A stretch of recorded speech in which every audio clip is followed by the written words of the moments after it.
गोविंद गोविंद गोपाल भज मन गोविंदा गोविंदा गोपाला गोविंदा गोपाला गोविंद गोविंद गोपाल भज मन गोविंदा गोविंद गोविंद गोपाल भज मन गोविंदा गोविंदा गोपाला गोविंदा गोपाला गोविंद गोविंद गोपाल भज मन गोविंदा। सभी पुण्य आत्मा बहुत ध्यान से सुने, एकाग्रचित होकर सुने। देखिए, आप और हम सब लोगों का कल्याण हो सकता है, सबका, क्योंकि हम आत्मा हैं। बस होश में आ जाएं, हम जाग जाएं। हमें होश में आ जाना, जाग जाना, अनुभूति हो जाना। भगवान तो 24 घंटे मिला हुआ है, भगवान को पाने कहीं नहीं जाना।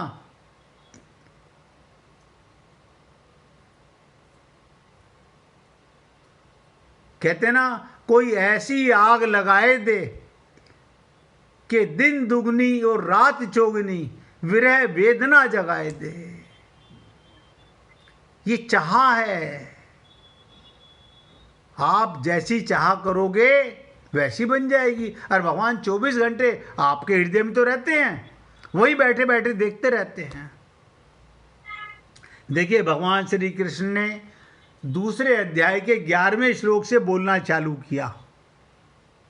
अभी तो 16वां श्लोक है, अभी तो काफी चर्चा बाकी है। 11वें श्लोक में क्या आया था कि जो मर गए हैं, ध्यान से सुनो, और जो जी रहे हैं, जो मर गए हैं और जो जीवित हैं, उनके लिए आत्मज्ञानी पुरुष शोक नहीं करता, दुख नहीं मनाता। 12वें 13वें श्लोक में भगवान देही की, आत्मा की नित्यता का वर्णन करते हैं। उसमें धीर शब्द आया। और 14वें 15वें श्लोक में संसार की अनित्यता का वर्णन आया कि शरीर और संसार हर सेकंड मर रहा है। उसमें भी धीर शब्द आया। ऐसे ही यहाँ 16वें श्लोक में भगवान असत, सत और असत का विवेचन कर रहे हैं। और क्या कह रहे हैं इसमें? तत्वदर्शी। अब आप देखिएगा, अगर आप और हम लोग तत्वदर्शी बन जाएं, सत्य को देखने वाले बन जाएं, आत्मज्ञानी बन जाएं, तो भगवान हमारे लिए बोल रहे हैं तत्वदर्शी। इन श्लोकों में पंडित, धीर, तत्वदर्शी पद देने का तात्पर्य है जो विवेकी होते हैं, जिनका विवेक जाग गया। बुद्धि नहीं, विवेक। समझदार होते हैं, उनको शोक नहीं होता, दुख नहीं होता। हम तो संसार में देखते हैं हर व्यक्ति दुख मना रहा है जाने वाले का। क्या कारण? वो अपने को देह मान रहा है, बस, और कोई कारण नहीं है। देह मान रहा है। तो भगवान कहते हैं जो विवेकी, समझदार होते हैं, उनको शोक नहीं होता। अगर शोक होता है तो विवेकी नहीं है, समझदार नहीं है। देखिए, अभी इसके ऊपर और गहरी चर्चा करना चाहते हैं। अगर आप लोग हिम्मत बनाए रखें तो यहाँ से आप धीरे धीरे रे मना, धीरे धीरे सब कुछ होए। धीरे धीरे आपका मन उस चेतन परमात्मा की ओर, क्योंकि आप आत्मा हो। मैं किसी मुर्दे को सत्संग नहीं सुना सकता, आप आत्मा हो, आपको परमात्मा मिलेंगे। ये आपके अंदर दबी हुई चिंगारी को जगाना चाहता हूँ, आपके प्रेम अंकुर को फोड़ना चाहता हूँ कि किसी प्रकार आप शरीर से बाहर निकलकर अपने को आत्मा मानकर भगवान के प्रेम में फूट जाइए, बहने लगिए। परमात्मा को पाना कठिन नहीं है, ये शरीर की अज्ञानता को तोड़ना कठिन हो रहा है। अब थोड़ी और चर्चा करते हैं। सत्ता मात्र सत है और सत्ता के सिवाय जो कुछ भी प्रकृति और प्रकृति का कार्य वो सब असत अर्थात परिवर्तनशील है। प्रत्येक वस्तु परिवर्तनशील है। जिन महापुरुषों ने सत और असत दोनों तत्व को देखा है, कैसे मतलब बता देता हूं। कोई भी जीव पैदा होते ही तत्व ज्ञाता नहीं होता। हाँ, 3 पर्सनैलिटी इस पृथ्वी पर ऐसी आई हैं जो माँ के गर्भ से भगवत प्राप्ति करके आई। उन तीनों का भी कारण था। भक्त प्रहलाद माँ के गर्भ में नारद जी का सत्संग सुना, माँ के गर्भ में। और परीक्षित श्रीमद् भागवत के श्रोता, उन्होंने भी माँ के गर्भ में उस प्रीतम परमात्मा को देखा। और जब वो बाहर आए जन्म लेकर, तो आंखें घुमा घुमा कर इधर उधर देखने लगे, वो कहाँ हैं जो अंदर सुदर्शन चक्र लेकर मेरी रक्षा कर रहा था। इसीलिए वेद व्यास जी ने उनका नाम परीक्षित रखा। वो परीक्षा कर रहा था, ये नहीं है, ये नहीं है, ये नहीं है, वो कहाँ है। और तीसरे स्वयं साक्षात्कार सुखदेव परमहंस 12 वर्ष तक मां के गर्भ में रहे। भगवान शंकर के मुखारबिंद से अमृत तत्व को सुना था और सुख रूप में सुना था। राधा रानी के महल में सुख बनकर के रहे हुए हैं। ये 3 पर्सनैलिटियाँ केवल इस पृथ्वी पर ऐसी हैं जो माँ के गर्भ से। बाकी सब जितने संत महात्मा हुए, नोट करो, जितने संत महात्मा हुए, सब ने आने के बाद किसी गुरु की शरण में जाकर अज्ञानता से हटा दिया और ज्ञान से आत्मज्ञान को पा लिया। बस इतनी सी बात थी। तो कहने का तात्पर्य, असत परिवर्तनशील, जिन महापुरुषों ने सत और असत दोनों तत्व को देखा, अर्थात जिनको सत्ता मात्र में अपनी स्वतः सिद्ध स्थिति का अनुभव हो गया, वो समझ गए ये शरीर मेरे कारण चल रहा है, मैं शरीर के कारण नहीं चल रहा। ये मेरी आँख मेरी, इसमें मैं ना होता तो आँख नहीं देख सकती थी। ये मेरे कान मेरे कारण सुन रहे हैं, वरना तो मुर्दे के कान है, मुर्दे की आँख है, मुर्दे का शरीर है।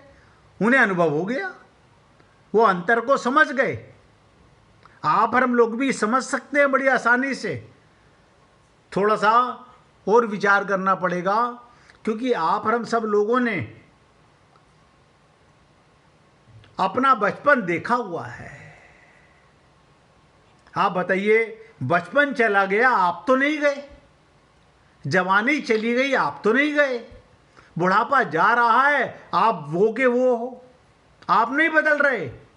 यानी आपने बचपन देखा, बचपन का शरीर मरता हुआ देखा, जवानी जाती देखी, बच्चे जवान होते देखे, पौधे बड़े पेड़ बनते देखे, अंकुर फूटते देखे, फूल खिलते हुए देखे, मुरझाते हुए देखे।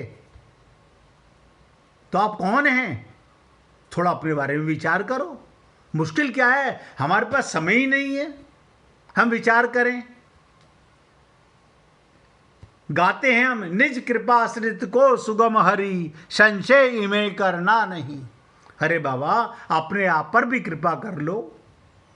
जिसे कहा गया कि जीवो अपनी भूल सुधारो, जो ये ना सुधरे तुमसे तो ब्रजराज पुकारो। अब अपनी गलती को खुद ही मिटाना होता है। गुरु केवल मार्ग बताता है, चलना हमें होता है। कोई भी किसान, ध्यान से सुनो, कोई भी किसान इस उम्मीद से बीज बोता है जमीन में, ये फूट के एक बीज अनेक रूप में निकलेगा। कितने बीज निकलेंगे इससे? लेकिन अगर वही ये जान जाए मैं अपना बीज बो करके बर्बाद कर रहा हूं, इससे कुछ पैदा नहीं होने वाला, उसे विश्वास है, हमें विश्वास नहीं है। किसान बीज बो करके विश्वास में है, हम अविश्वासी हैं। हम गुरु के पास जाएं, भगवान के पास जाएं, पता नहीं भगवान मिलेंगे कि नहीं मिलेंगे। त्यागना नहीं चाह रहे, भगवान तो मिलना चाहते हैं। तो कहते हैं जिन महापुरुषों ने सत और असत दोनों का तत्व देख लिया, यानी जिनकी नश्वरता और ईश्वरता, ध्यान से सुनो, शरीर को मिटते हुए देखा और जानने वाले को सत्य से देखा, अर्थात जिनको सत्ता मात्र में अपनी स्वतः स्थित सिद्ध स्थिति का अनुभव हो गया, जिन्हें आत्मज्ञान हो गया, उनकी दृष्टि अनुभव में असत की सत्ता विद्यमान है ही नहीं। अब आप सोचिएगा, असत तो केवल माना हुआ है।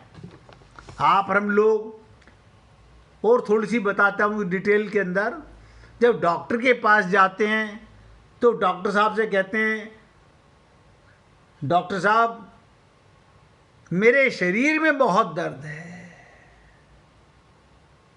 ना तो डॉक्टर देख पाता ये जो बोल रहा है मेरे शरीर में, तो मैं कौन है, ना हम समझ पाते अपने आप को। मेरे कान में दर्द है, मेरी आंख में दर्द है, मेरी टांग में दर्द है, ये सब बातें अनुभव तो करते हैं हम, लेकिन अपने आप को अनुभव नहीं कर पाते। मैं और मेरा वो जो मैं नहीं है, मेरा मिटने वाला है, मैं सदा रहने वाला हूं। और ये मैं आप लोगों के साथ में इसलिए इस पर बार बार चिंतन कर रहा हूं, भाई यही छोटी सी भूल है, हम सुधार लें, फिर आप माला माल हो, फिर गीता का बड़ा आनंद आएगा। फिर आप क्या कहोगे, अर्जुन बड़ा मूर्ख है, क्योंकि आपको तत्व ज्ञान हो गया, आप महापुरुष हो गए, आत्मज्ञान होते ही महापुरुष हो गए। फिर कोई भटकाव नहीं, कोई अटकाव नहीं, फिर जहां मर्जी रहो। फिर तो आप आराम से गाया करोगे, जहां ले चलोगे वहीं मैं चलूंगा, जहां नाथ रख लोगे वहीं मैं रहूंगा। गरीबी में रखो, अमीरी में रखो, परिवार में रखो, बिना परिवार के रखो, जवानी में रखो, बुढ़ापे में रखो, क्या फर्क पड़ता है? इतनी सी बात। और देखिए, जिस किसी भक्त को भजन सुनाना हो तो निकाल के रखना भैया। और ये श्लोक 16वां आज भी समाप्त नहीं होगा, इस पर कल फिर चर्चा करेंगे, क्योंकि इतनी आसानी से हमारी बीमारी मिट जाए, हमारा ज्ञान चला जाए। सत का भाव विद्यमान है ही नहीं, अर्थात सत्ता मात्र, सत तत्व के सिवा कुछ भी नहीं है। सत के अलावा सब असत है। भगवान ने 14वें 15वें श्लोक में शरीर की अनित्यता का वर्णन किया, जिसकी आपके साथ चर्चा भी हुई, लेकिन आप और हम लोग नहीं पकड़ पाए उस समय। आप और हम लोग उस समय नहीं पकड़ पाए। इसलिए आपसे निवेदन कर रहा हूं, अभी मौका है। शरीर की अनित्यता, ये नित्य नहीं रहने वाला, और आप नित्य रहने वाले हो। देखो कितने चीज, आप नित्य हो और ये अनित्य है। उसको यहां नास्तो विद्यते भाव पदों में कहा गया, और 12वें 13वें श्लोक में शरीर की नित्यता का वर्णन किया गया। शरीर की, आत्मा की नित्यता और शरीर की अनित्यता, उसको ना भावो विद्यते सता कहा गया। थोड़ी सी चर्चा और सुनो, अच्छी लगे। क्यों? आपके साथ कल फिर क्यों द्वारा इस पर चर्चा करेंगे। उसका कारण है कि हमें एक ही दिन में सुनने के बाद बड़ी मुश्किल में मिलती है ये समझ। बहुत ध्यान से सुनिएगा, बड़ी मुश्किल में मिलती है ये समझ कि मैं ना समझ हूं। बड़ी मुश्किल में मिलती है ये समझ कि मैं ना समझ हूं, और हम सब ना समझ ही हैं। वेदांत के 3 चरण आप लोगों ने संत महात्माओं से सुना होगा। वेदांत के 3 चरण, श्रवण, जैसे इस समय आप सुन रहे हैं, मनन, जो आप चिंतन करेंगे, और निधिध्यासन। इनका क्या अर्थ है? मैंने सुना कि परिवार के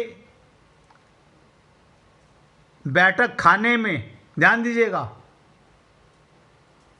मैंने सुना है कि एक परिवार के घर के अंदर ड्राइंग रूम में 2 मछलियां कांच के बर्तन में चक्कर मार रही थी। ध्यान से सुनिएगा, समझना आसान रहेगा। 2 मछलियां कांच के बर्तन में चक्कर मार रही थी। एक मछली ने रुककर दूसरी से पूछा, तुम्हारा क्या ख्याल है, ईश्वर है या नहीं है? दूसरी मछली थोड़ी दार्शनिक प्रकृति की थी। उसने थोड़ा विचार किया। उसने कहा, होना ही चाहिए, अन्यथा हमारा पानी रोज कौन बदलता? हमारा पानी रोज कौन बदलता? अगर परमात्मा ना हो तो इस बर्तन का पानी कौन बदलेगा? इसका मतलब हमारे को खाना भी खिला रहा है कोई आदमी, मछलियां पाल भी रहा है, हमें खिला भी रहा है, और अपने यहाँ एक्वेरियम की तरह सजा भी रहा है। मछलियों के लिए बहुत भारी घटना है कि कोई पानी बदलता है। तुम्हारा परमात्मा भी, ध्यान से सुनो, इन मछलियों के परमात्मा से ज़्यादा नहीं है। क्योंकि तुम सोच नहीं सकते कि बिना बनाए चीज़ें कैसे बनाई जाएंगी, लेकिन तुम्हारे बचपन में तुमने जो धारणा पकड़ी थी, कभी तुमने पूछा कि परमात्मा को किसने बनाया? कभी नहीं पूछा।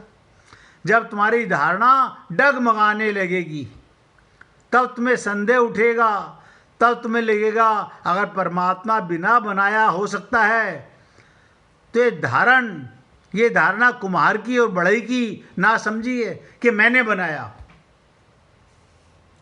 लेकिन बचपन की धारणाएं घेरे रखती हैं, नास्तिकता रखती है, आस्तिकता रखती है। हिंदू, मुस्लिम, जैन, बुद्ध, सब बचपन की पकड़ी हुई धारणाएं हैं। उन लोग में यहाँ पर हम लोग घिरे बैठे हैं। उनकी दीवारें हमारे चारों तरफ ये तो हमारा कारागृह है। अब आप ध्यान से सुनिएगा, जब हम सुनते आते हुए उस कारागृह के बाहर आकर सुनो, खुले आकाश के नीचे। जब तुम सुनने को आते हो तो उस कारागृह के हिंदू मुस्लिम सिख ईसाई बन के मत सुनो। मैं तुमसे ये नहीं कह रहा कि मैं कह रहा हूं तो मान लो, मानने का तो सवाल ही नहीं। मैं तो तुमसे कह रहा हूं पहले सुन लो, मानने की बात तो बाद में उठती है। पहले समझ तो लो कि मैं क्या कह रहा हूं, फिर मानना ना मानना। और मजे की तो बात, घटना ये, अगर सत्य हो तो तुम्हें सोचने की जरूरत नहीं पड़ेगी। अगर तुमने खुले आकाश के नीचे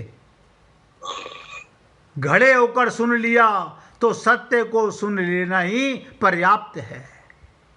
खाली होकर सुन लिया, तुम्हारा रोम रोम उसके साथ सिहर उठेगा, तुम्हारी धड़कन धड़कन उसे ताल देगी, तुम्हारी समग्रता कहेगी ठीक है। ये नहीं कि तुम्हारे मन के कुछ विचार कहेंगे ठीक, तुम्हारा समग्र अस्तित्व कहेगा यही ठीक है। इसे संत महात्मा कहते हैं, हड्डी मांस मज्जा कहेगी कि ठीक है। ये कोई तर्क की निष्पत्ति नहीं, तुम्हारे पूरे जीवन का भाव दशा बन जाएगी। इसलिए हे पुण्य आत्माओं, आज अपने शब्दों को यहाँ विराम देना चाह रहा हूँ। श्रवण से शुरू होती है।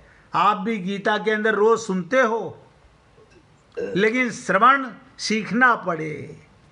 अभी तो हाँ, पर हम लोग सभी मानते हो कि श्रवण तुम जानते ही हो, क्योंकि तुम्हारे कान ठीक हैं। और कोई कान का डॉक्टर नहीं कहता कि कान में कोई खराबी है।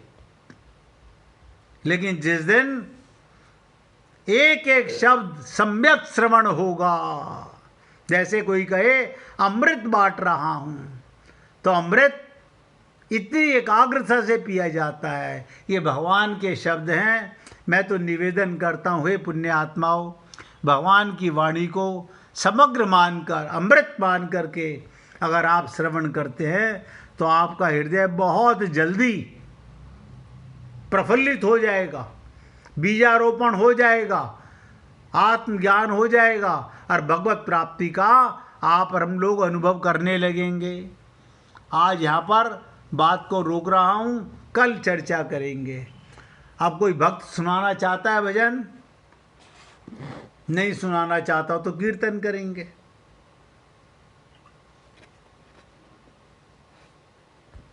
जिसका राम जी के साथ संबंध हो गया, उसके मन में आनंद ही आनंद हो गया। जिसका राम जी के साथ संबंध हो गया, उसके मन में आनंद ही आनंद हो गया। जिसका राम जी के साथ संबंध हो गया, उसके मन में आनंद ही आनंद हो गया। जिसका राम जी के साथ संबंध हो गया, उसके मन में आनंद ही आनंद हो गया। बोलिए वृंदावन बिहारी लाल की जय। जय जय श्री राधे, जय जय श्री राधे। बोलिए लाल जी का मंगल हो, सभी भक्तों का मंगल हो। सबको राधे राधे भैया, सबको राधे राधे। राधे राधे जी, राधे राधे, राधे राधे जी, राधे राधे।